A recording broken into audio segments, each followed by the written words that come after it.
Hello hi welcome नमस्ते, मेरा नाम ऋतिक और आज हम फिर से बात करेंगे एक और इम्पोर्टेंट कंसेप्ट के ऊपर। तो ये वीडियो उन स्टूडेंट्स के लिए मोस्ट इंपॉर्टेंट होने वाली है जिनके पास डीयू में सब्जेक्ट है रिसर्च मेथोडोलॉजी फॉर इकोनॉमिक्स। तो चलिए शुरू करते हैं आज की वीडियो को, जहाँ पे हम डिस्कस कर रहे थे यूनिट नंबर 1 का लेसन नंबर 4। तो लेसन नंबर 4 की शुरुआत मैं प्रीवियस वीडियो में कर चुका हूँ। जिसने अब तक पिछली वीडियो ना देखी हो पड़ जाके वो वाली वीडियो जरूर देख लेना, और हमेशा हर एक सीरीज को टॉपिक वाइज और वीडियो वाइज ही कवर किया करो। तो शुरू करते हैं आज का कंसेप्ट। तो हम बात करते हैं lesson number 4 research problem and design के बारे में। आज की वीडियो में हम मेनली कुछ टॉपिक डिस्कस करेंगे। एक तो पहला कैरेक्टरिस्टिक्स ऑफ रिसर्च प्रॉब्लम, ये हमें डिस्कस करना है। दूसरा criteria of a good research problem, यानी कि अच्छी रिसर्च प्रॉब्लम का क्राइटेरिया क्या होता है वो हम डिस्कस करेंगे। इसके अलावा फॉर्मुलेशन ऑफ ऑब्जेक्टिव कैसे फॉर्मुलेट होते हैं। और फोर्थ आगे टॉपिक होगा लिटरेचर रिव्यू। तो ये हमारे कुछ टॉपिक्स रहने वाले हैं आज की वीडियो के जो हम डिस्कस करेंगे, ठीक है। इसके बाद हम अगली वीडियो में क्या पढ़ेंगे, रिसर्च प्रॉब्लम डिजाइन क्या होता है, जिसकी बात हम करेंगे अगली सेपरेट वीडियो में। चैप्टर थोड़ा सा लेंथी था एज कम्पेयर टू बाकी चैप्टर, जिसकी वजह से यहाँ पे 3 वीडियोस शायद सही रहेंगी इस चैप्टर के ऊपर बनानी। और इस कंप्लीट सीरीज के नोट्स भी ऑलरेडी प्रिपेयर हो चुके हैं with important question answer PDF। जिन बच्चों को नोट्स परचेज करने हैं वो इस नंबर पे चाहे 9667836333 हमें व्हाट्सएप करके नोट्स भी ले सकते हैं। तो शुरू करते हैं कंसेप्ट। तो हम बात कर रहे हैं कैरेक्टरिस्टिक्स ऑफ रिसर्च प्रॉब्लम के बारे में, यानी कि रिसर्च प्रॉब्लम के अंदर कौन कौन सी कैरेक्टरिस्टिक्स होती हैं। तो यहाँ पे पहला हमारे पास क्या आता है, research topic must be very clear, यानी कि जिस टॉपिक पे हम रिसर्च कर रहे हैं वो बहुत ज्यादा क्या होना चाहिए, क्लियर होना चाहिए हमारे माइंड में कि हमें सिर्फ और सिर्फ इस टॉपिक पे करना है, रिसर्च करना है। यानी कि प्रॉब्लम जो है ना वो हमारे माइंड में क्लियर होनी चाहिए कि हमें किस चीज के ऊपर बात करनी है, किस चीज के ऊपर रिसर्च करना है। तो वही चीज है। And easy to understand, it should not distract people, और समझने में भी क्या हो, आसान हो उसे, ठीक है, और ताकि लोग भी क्या हो, डिस्ट्रैक्ट वगैरह ना हो उससे, ठीक है। तो पहला पॉइंट तो हमारा ये होता है और पहला सबसे इंपॉर्टेंट कैरेक्टरिस्टिक्स है, ठीक है। इसके बाद दूसरा पॉइंट क्या आता है, if a topic is well defined is the only way to successful research. मतलब जो भी टॉपिक है वो वेल डिफाइंड होना चाहिए, यानी कि टॉपिक की समझ, प्रॉब्लम की समझ जब तक अच्छे से नहीं होगी एक रिसर्चर को, तो कभी भी वो उस टॉपिक के ऊपर अच्छे से रिसर्च कंडक्ट नहीं कर सकता। तो वही चीज यहाँ पे है कि जो टॉपिक है ना वो कैसा होना चाहिए, वेल डिफाइंड होना चाहिए। यही एक इकलौता तरीका है जिस अकॉर्डिंग हम सक्सेसफुल रिसर्च जो है वो कंडक्ट कर सकते हैं। The topic should not create doubt and double impression. ध्यान देना, जो टॉपिक है वो कभी भी डाउट क्रिएट ना करे और डबल इंप्रेशन क्रिएट ना करे, यानी कि एक तरह से रिसर्चर को कंफ्यूज ना करे कि ये टॉपिक है क्या, असली में तो समझ ही नहीं आ रहा, और जब टॉपिक ही समझ नहीं आ रहा तो भाई रिसर्च कैसे होगी उसके बारे में। तो वो चीज भी क्या है, काफी जरूरी है जो हम यहाँ पे समझते हैं। इसके बाद तीसरा पॉइंट क्या आता है, easy language is a key to success. अब यहाँ पे क्या है, इजी लैंग्वेज, यानी कि जब आसान भाषा की हम बात करते हैं वो क्या होता है हमारे पास, सक्सेस की क्या होती है, की होती है। यानी कि जब हम किसी भी चीज को इजी लैंग्वेज में किसी को कम्युनिकेट करते हैं, समझाते हैं, आसान भाषाएं बताते हैं, तो उसके लिए क्या होता है, समझना मुश्किल होता है। ना कि टिपिकल वर्ड यूज करे, मुश्किल वर्ड यूज करे तो क्या हो जाएगा, वो समझना उस पर्सन के लिए क्या हो जाएगा, और ज्यादा मुश्किल हो जाएगा। तो वही चीज यहाँ पे है, easy language is a key to success.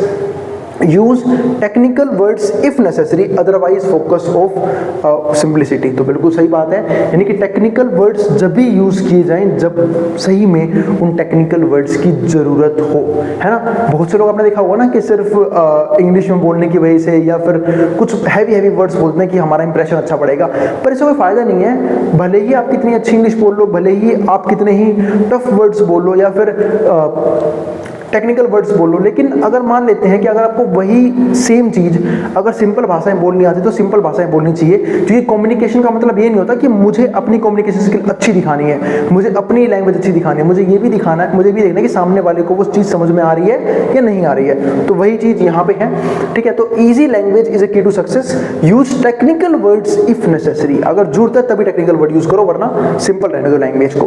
Fourth point क्या आता है, research title should be according to rules titling, यानी कि रिसर्च का टाइटल भी प्रॉपर तरीके से होना चाहिए, क्योंकि रिसर्च टाइटल के ऊपर भी रूल्स होते हैं बहुत सारे कि हमें अपने रिसर्च का टाइटल क्या रखना है। ऐसा टाइटल मत रखो या फिर ऐसा टाइटल नहीं रखना चाहिए जो बता ही ना पाए कि वो रिसर्च किस बारे में है। पता लगे रिसर्च किसी और बारे में है, टाइटल कुछ और रख दिया, ऐसा तो बिल्कुल भी नहीं करना चाहिए। तो वही चीज यहाँ पे है। तो there are different rules of titling. Researcher must aware before writing a research title, यानी कि एक रिसर्चर का ये भी फर्ज बनता है कि वो ध्यान रखे कि वो किसी भी रिसर्च टाइटलिंग के रूल को नहीं तोड़ रहा है, उनके रूल के हिसाब से ही वो अपने टॉपिक का टाइटल सेट कर रहा है। तो वही चीज यहाँ पे आती है। फिर क्या आता है फिफ्थ और आखिरी point, while selecting a research topic, यानी कि जब भी हम एक रिसर्च टॉपिक सेलेक्ट करने के बारे में बात करते हैं, current importance of a researcher should also be considered, यानी करंट इंपोर्टेंस क्या है एक रिसर्चर की, ये भी बहुत जरूरी होता है। Topic should not be obsolete and it should have a great importance in current day, यानी कि टॉपिक जो है ना ऑब्सोलेट नहीं होना चाहिए। ऑब्सोलेट मतलब सबको पता है, आप सबने टर्म सुना होगा डेप्रिसिएशन, उसी का सिनोनियम है ये ऑब्सोलेट। इस बात का मतलब क्या होता है कि घिसा पिया टॉपिक ना हो, ऐसा कोई टॉपिक रिसर्च का कोई यूज ही नहीं है। ठीक है, अब सोच के देखो कोई इस जमाने में रिसर्च कर रहा है कीपैड वाले फोन के ऊपर, या फिर रिसर्च कर रहा है किसी पुरानी टेक्नोलॉजी के ऊपर, फायदा ही नहीं है कोई। क्यों? क्योंकि उसका अब रेलिवेंस ही नहीं है, यूज ही नहीं है, और जब यूज ही नहीं है तो रिसर्च का फायदा क्या? वो प्रॉब्लम थोड़ी ना है, वो तो आप बस लगे हुए हो अपना शौक पूरा करने में कि भाई मैं तो उसके बारे में स्टडी करूंगा, भाई करता रहे स्टडी, किसी काम का ही नहीं है वो। ठीक है, यानी कि उसका इस लाइफ से इस टाइम से कोई लेना देना ही नहीं है। ठीक है, तो वो चीज नहीं होनी चाहिए। तो वही चीज यहाँ पे है कि जो रिसर्च का टॉपिक है वो ऑब्सोलेट ना हो, करंट टॉपिक हो, जो डेली लाइफ में प्रॉब्लम है उन पे ध्यान दिया जाए, उन पे रिसर्च की जाए, तो वो चीजें भी बहुत जरूरी है। तो ये 5 हमारे पास क्या आते हैं important characteristics of research problem की, रिसर्च प्रॉब्लम की ये 5 कैरेक्टरिस्टिक्स हैं। इसके बाद क्या आता है criteria of a good research problem, यानी कि क्राइटेरिया क्या सेट किए जाते हैं एक अच्छे रिसर्च प्रॉब्लम के लिए। तो पहला क्या आता है पर्सनल इंक्लिनेशन। इस बात का मतलब ये होता है कि मेरा खुद का सेल्फ इंटरेस्ट होना चाहिए उस टॉपिक में। अगर एक रिसर्चर का खुद का सेल्फ इंटरेस्ट उस टॉपिक में रहेगा तो रिसर्चर जो है वो पूरी मेहनत से, ठीक है, पूरा पैशनेट होके, ठीक है, उस फील्ड में काम करने में लग जाएगा, उस प्रॉब्लम का सॉल्यूशन ढूंढने में लग जाएगा। लेकिन अगर किसी का पर्सनल इंटरेस्ट यानी कि उसका मन ही नहीं है, ठीक है, उसकी नॉलेज सही नहीं बैठती है उस फील्ड के अंदर, उसकी ट्रेनिंग सही नहीं बैठती है, तो ऐसे किसी में क्या होगा, वो प्रॉपर तरीके से कभी उस टॉपिक पे रिसर्च कर ही नहीं पाएगा, या फिर अगर उसने सॉल्यूशन ढूंढ भी दिया तो हो सकता है वो सॉल्यूशन पूरी तरीके से उस प्रॉब्लम को सोल्व ही ना कर पाए। तो ये होता है हमारा पहला पॉइंट, पर्सनल इंक्लिनेशन जरूर होना चाहिए। दूसरा रिसोर्सेज अवेलेबिलिटी, भाई रिसोर्सेज अवेलेबल होनी चाहिए।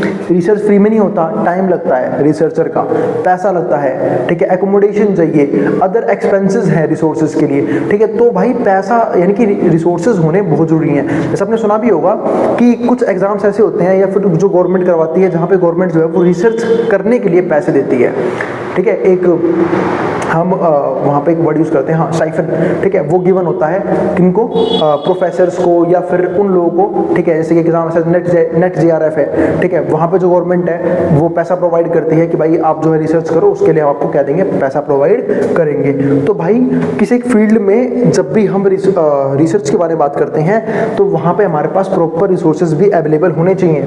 इसके अलावा डाटा अवेलेबिलिटी भी होनी चाहिए। भाई जब मैं रिसर्च करूँगा तो मुझे बहुत कुछ चाहिए पढ़ने के लिए, उस टॉपिक पर मुझे बुक्स पढ़नी पड़ेंगी, मैगजीन्स पढ़नी पड़ेंगी, आर्टिकल्स पढ़ने पड़ेंगे, ठीक है, एंड अदर इंफॉर्मेशन के लिए मुझे अदर चीज़ें चाहिए होंगी, ठीक है। इनकी डाटा भी अवेलेबल होना चाहिए जिस टॉपिक में रिसर्च कर रहा हूँ। अब पता है कि रिसर्च तो मैं कर रहा हूँ लेकिन कुछ अवेलेबल ही नहीं है रिसर्च करने के लिए, तो मेरे भाई वो रिसर्च जो है प्रॉपर तरीके से नहीं हो पाएगी, हो ही नहीं पाएगी, आपको मालूम है मैक्सिमम, ठीक है। तो डाटा अवेलेबिलिटी होनी भी क्या है, बहुत जरूरी है। फोर्थ पॉइंट क्या आता है, अर्जेंसी। अर्जेंसी भी काफी इंपॉर्टेंट है। जब मैं बात कर रहा हूँ अर्जेंसी की, इस बात का मतलब क्या है कि जिन टॉपिक पे रिसर्च किया जाना बहुत जरूरी है, बहुत अर्जेंट है, सबसे पहले वो निपटाना चाहिए।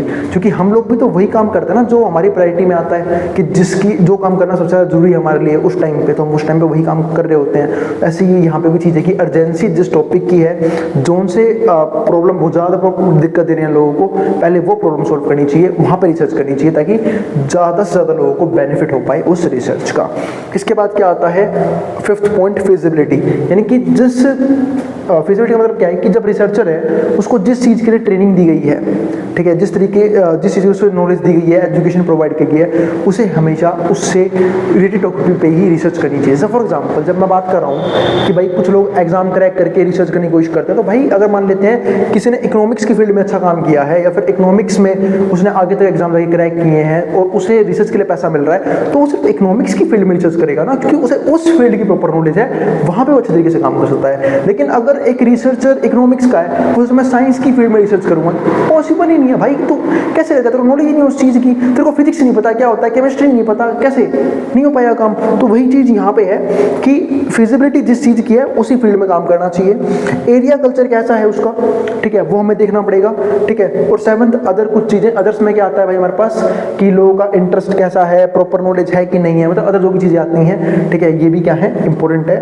ठीक है, किसके लिए, रिसर्च प्रॉब्लम के लिए, ठीक है। तो ये क्राइटेरिया है गुड रिसर्च प्रॉब्लम के, ठीक है। तो ये जरूर ध्यान रखना, ठीक है, कि एक रिसर्च प्रॉब्लम को अच्छा जब मानेंगे जब हमारे पास ये सारे क्राइटेरिया क्या हो जाएंगे, फुलफिल हो जाएंगे, यानी कि पर्सनल इंक्लिनेशन भी हो, रिसोर्सेज भी अवेलेबल हो, डाटा भी अवेलेबल हो, अर्जेंसी भी हो उस टॉपिक की, फिजिबिलिटी भी हो, एरिया कल्चर भी हो, और अदर्स किसी चीज़ की जरूरत हो वो भी होना चाहिए। अब इसके बाद क्या आता है, फॉर्मुलेशन ऑफ ऑब्जेक्टिव्स, यानी कि हम जो हैं वो ऑब्जेक्टिव्स किस तरीके से फॉर्मुलेट करते हैं। अब उस पर थोड़ा सा फोकस करेंगे, तो ऑब्जेक्टिव फॉर्मुलेशन में ध्यान देते हैं। तो एक बात हमने की थी प्रीवियस वीडियो में ही इस चैप्टर की, कि बिना पर्पस के, बिना ऑब्जेक्टिव्स के रिसर्च करना बेवकूफ़ी होती है। जब मुझे यही ना पता हो कि मैं रिसर्च क्यों कर रहा हूँ, ठीक है, तो भाई क्या करूँगा फिर उस फील्ड में, जब, क्योंकि काम जब हो पाता है जब मुझे उस काम का पर्पस पता, मुझे क्यों करना है वो चीज़। तो वही चीज़ यहाँ पे आती है कि ऑब्जेक्टिव कैसे फॉर्मुलेट होंगे। तो research is not for the sake of research, तो मैंने बात की थी ना, रिसर्च सिर्फ ये नहीं होता कि मुझे रिसर्च करनी है, कोई भी चीज़ मिल जाए मैं तो उस पर रिसर्च करना बैठ जाऊंगा, वेला है क्या भाई, ठीक है, तो ऐसा नहीं है। तो रिसर्च करने के लिए कोई टॉपिक वगैरह क्या होना चाहिए। तो research is not for the sake of research, it is the undertaken to achieve something, यानी कुछ ना कुछ अचीव करने के लिए। हो सकता है कुछ सीखना ही हो, तो ये भी पर्पस होता है कि मुझे कुछ सीखना है वहाँ से, कुछ लर्निंग लेनी है वहाँ से, ठीक है, या फिर उस लर्निंग को आपको अप्लाई करनी हो। क्योंकि बहुत से लोग ये बात बोलते हैं कि लर्निंग लेना ही काफ़ी नहीं होता, उस लर्निंग का एग्जीक्यूशन भी उतना ही जरूरी है। तो वही चीज़ यहाँ पे है, it is undertaking to achieve something, यानी कि हम जब भी रिसर्च की बात करते हैं तो वो कुछ ना कुछ अचीव करने के लिए होता है। दस research is a goal oriented activity, यानी कि रिसर्च कैसी एक्टिविटी है, एक गोल ओरिएंटेड एक्टिविटी, यानी कि जहाँ पे कोई ना कोई गोल है हमारा, उसके करने के पीछे। Identify goals to be achieved and they must be specified in order to give direction to research study, यानी कि हमें पहले अपने गोल्स आइडेंटिफाई करने चाहिए, गोल या फिर गोल्स भी हो सकते हैं जो हमें आइडेंटिफाई करने चाहिए, और एक ऑर्डर में चलना चाहिए हमारा पूरा का पूरा research study. Hence formulation of research objective is equally important. तो ऐसा हमने क्या सीखा कि रिसर्च का ऑब्जेक्टिव होना भी क्या है, बहुत जरूरी है, यानी कि बिना ऑब्जेक्टिव्स के रिसर्च करना बेवकूफी मानी जाती है। Once research objectives are stated, अगर एक बार आपने रिसर्च के ऑब्जेक्टिव को बता दिया कि ये रिसर्च का क्या है, ऑब्जेक्टिव है, then entire research activity will be gear to achieving those objective. तो जो एंटायर रिसर्च एक्टिविटी है ना, ठीक है, उस ऑब्जेक्टिव को अचीव करने की तरफ जाएगी। यानी कि जब मुझे रास्ता पता हो कि मुझे जाना कहाँ है, मुझे पहुंचना कहाँ है, तभी तो मैं कंसिस्टेंट वे से अपने रास्ते की तरफ, मतलब अपनी मंजिल की तरफ बढ़ता रहूंगा। अगर मुझे पर्पस ही ना पता हो, मंजिल ही ना पता हो, फिर तो भटकता रह जाऊंगा, कभी कहीं और रिसर्च कर लिया, कभी किसी और टॉपिक पर रिसर्च कर लिया, कभी किसी और टॉपिक पर कर लिया, ठीक है, किसी भी एक टॉपिक पे प्रॉपर रिसर्च हो ही नहीं पा रही है, प्रॉपर नॉलेज मुझे गेन हो ही नहीं पा रही है। इसलिए क्या बोलते हैं कि रिसर्च सिर्फ कुछ रिसर्च करने के लिए नहीं की जाती, एक गोल ओरिएंटेड एक्टिविटी है, एक पर्पस होना क्या है, बहुत जरूरी है, ठीक है। तो वही चीज़ है, यानी कि जहाँ हम बोलते हैं ना एक बात कि बिना मंजिल के जो मुसाफिर हैं वो सिर्फ भटकते रह जाते हैं, तो वही चीज़ यहाँ पे है कि अगर हमें अपने गोल का ना पता हो, ठीक है, और अगर हमें पर्पस ना पता हो किसी भी चीज़ें करने का, तो होगा क्या, बहुत से लोग सिर्फ भटकते ही रह जाएंगे। तो वही पॉइंट यहाँ पे है, इनकी रिसर्चर को भी पता होना चाहिए कि वो जो रिसर्च कर रहा है वो क्यों कर रहा है।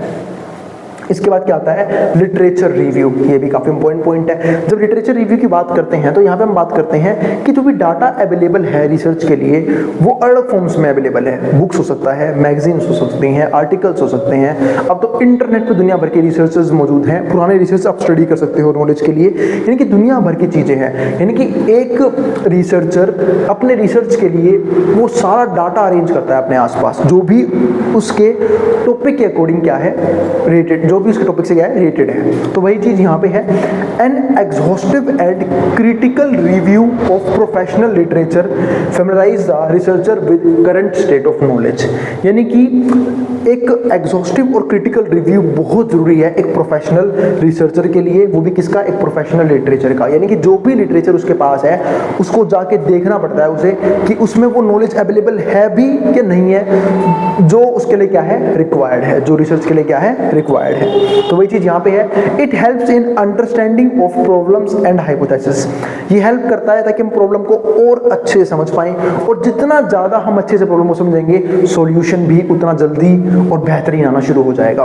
तो वही चीज यहाँ पे है, that others have studied, it clarifies the concept. इससे पता है होता क्या है, एक तो कंसेप्ट क्लियर होंगे, ठीक है, एक पर्सन के, क्योंकि जब वो पुराने रिसर्च के बारे में स्टडी करते हैं तो समझ में आता है कि रिसर्च जो है वो किस तरीके से की जाती है और कौन कौन सी स्टडीज लोगों ने पास्ट टाइम में की थी उस टॉपिक से रिलेटेड, और फिर वो गैप ढूंढता है कि अब जो है ना, अब इसे किस तरीके से अपडेट किया जाए इस रिसर्च को, क्योंकि रिसर्च जो है ना वो एक कंटिन्यूस एक्टिविटी है जो रहती है।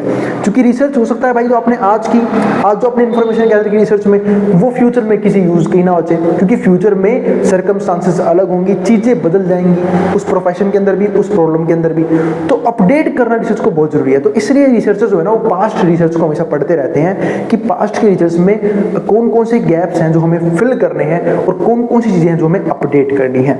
तो कंसेप्ट पता लगते हैं, थ्योरीज का पता लगता है, मेजर वेरिएबल जो इन्वॉल्व है, यानी कि जो वेरिएबल्स इन्वॉल्व रहते हैं अलग अलग, उसके बारे में पता लगता है कि अलग वेरिएबल्स जो है वो कौन से इन्वॉल्व हैं, ठीक है, कौन कौन सी चीजें हैं जो इंपैक्ट डाल रही हैं उस रिसर्च के ऊपर। ऑपरेशनल डेफिनेशंस हमें पता लगते हैं कि भाई डेफिनेशंस कौन कौन से हैं, and research method used in past, और ये भी देखने का मौका मिलता है कि पास्ट में कौन कौन से रिसर्च मेथड यूज किए जाते थे।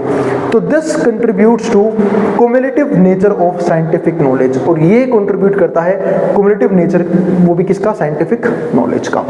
तो यहाँ पे हमने खत्म किया ये वाला टॉपिक, ठीक है, जहाँ पे हमने कुछ टॉपिक्स और डिस्कस किए। अभी कुछ टॉपिक्स और डिस्कस करने चैप्टर के, तो हम डिस्कस करेंगे अगली वीडियो में। मेरे हिसाब से अगली वीडियो में चैप्टर जो है क्या हो जाएगा, फिनिश हो जाएगा, ठीक है। तो उम्मीद है आपको हर एक चीज टॉपिक वाइज समझ में आ रही है और हर एक चीज समझ में आ रही है। फिर भी कोई भी क्वेरी रह जाए, कोई भी डाउट रह जाए, कमेंट बॉक्स में कमेंट कर देना, मैं क्वेरीज को सोल्व करने की पूरी कोशिश करूंगा। अब हम मिलेंगे अगली वीडियो में जहाँ पे हम बात करेंगे इसके नेक्स्ट कंसेप्ट के बारे में, ठीक है। तो अगर भाई आपको वीडियो पसंद आई तो वीडियो को लाइक भी कर देना और चैनल को सब्सक्राइब भी कर देना, ठीक है, और उन दोस्तों में शेयर भी कर देना जिनका एग्जाम होने वाला हो सेम सब्जेक्ट का। वो मिलते हैं अगली वीडियो में, ठीक है। अब जिसको जो उतारना उतार सकता है, नोट्स के लिए आप इस नंबर पे व्हाट्सएप करके नोट्स भी ले सकते हैं। अब जिसको जो उतारना है वो उतार लें।